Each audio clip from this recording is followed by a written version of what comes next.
What is ratification?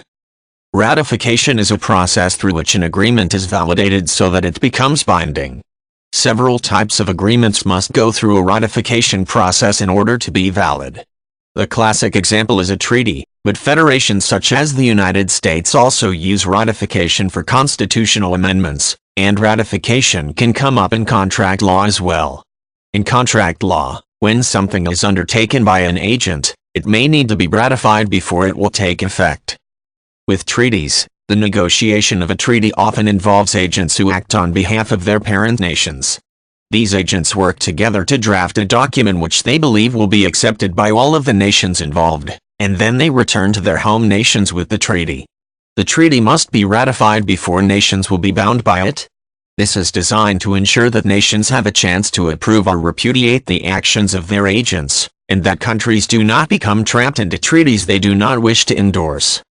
Treaty ratification is usually done through an act of government in which the legislature votes on whether or not to ratify the treaty.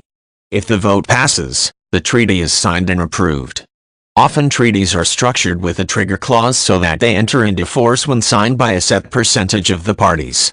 This is why some treaties are said to be ratified and in effect even though they have not been signed by all of the parties yet. For amendments in nations which permit them, usually the legislature must approve by a majority.